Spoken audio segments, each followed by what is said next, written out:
This video, I'm going to compare the animated film Luca, which is from Pixar, to The Bad Guys, an animated movie from DreamWorks that I actually ended up seeing 2 times in theaters back when it came out. And keep in mind, in order to do that, I actually drove up from Montevideo to Marshall twice, actually, to see The Bad Guys in theaters. I definitely really enjoyed it. I like the idea here that you have a world where there's a lot of people around, but then you have these talking animals. The movie doesn't explain why it is that there's these few animals that can talk, but pretty much everyone in the world is a person basically. But yeah, it's just the setup for the movie. It doesn't really matter. The story, I think, is pretty interesting, where you have these four animals that are, well, bad guys. They try to pull off this heist, but then one of them, Mr. Wolf, gets a taste of what it means to be good, to help other people, and he actually is very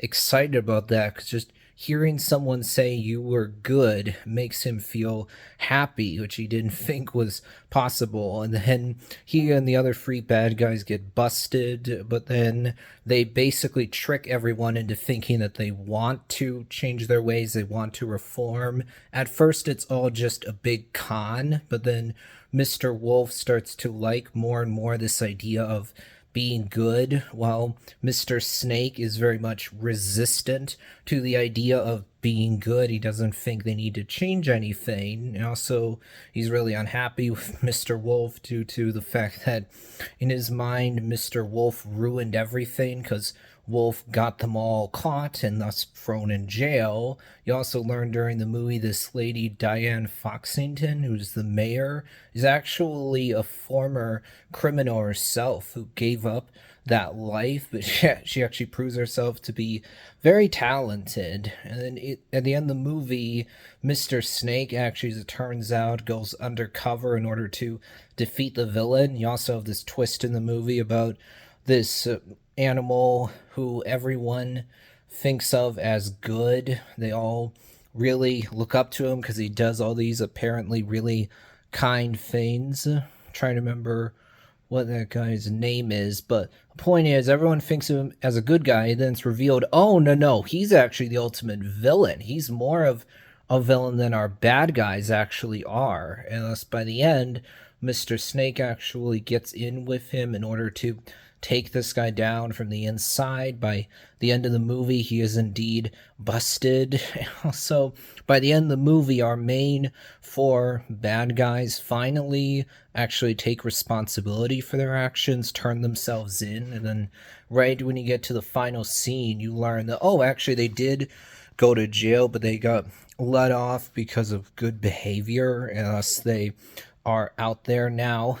It'll be interesting, I think, to see where the story goes in Bad Guys 2. I'm very interested to see that movie. And then Luca is one of the recent Pixar films, one that didn't initially get a theatrical release but did end up going into theaters later. I think Luca's a good Pixar movie. I don't think it's the best Pixar movie. I don't think a lot of people out there are going to argue that it's the best Pixar film. I think a lot of people are going to agree it's not up there with the Pixar classics like Toy Story or Finding Nemo or Monsters Inc. or Wall-E or Up, but I really enjoy Luca. It's certainly more simple and straightforward compared to other Pixar movies. It doesn't have a really hard-hitting emotional moment the same way that The Incredibles or Finding Nemo or Up has that big moment that really pulls out the emotion that everyone remembers.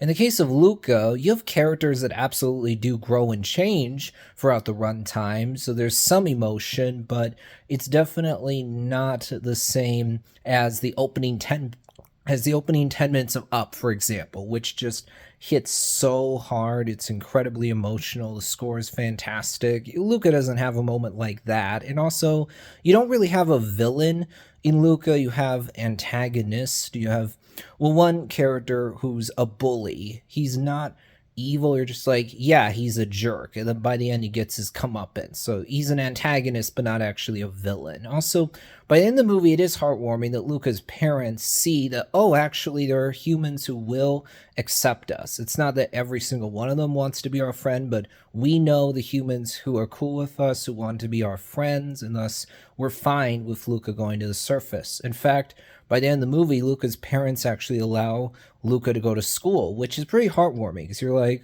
oh, that's really sweet. They're learning to let go. They're learning to let their son have experiences rather than just trying to keep him underwater all the time. And also, Luca's friend, Alberto, at first is jealous of Luca's friendship with a girl. You can tell there's insecurity. Later on in the movie, you learn where that insecurity is coming from. But by the end, Alberto actually grows because he allows Luca to go to school. Actually, it's not that really he allows Luca to go to school, it's that he's cool with it. He's like, yeah, we're going to not be physically together, but that's fine because you need to go to school, Luca. I'm going to stay here and help her dad. That's totally fine by me. And also, by the end, our main this father and his daughter actually show themselves to be non-judgmental. They actually accept Luca and Alberto after they learn that they are really sea creatures, not people.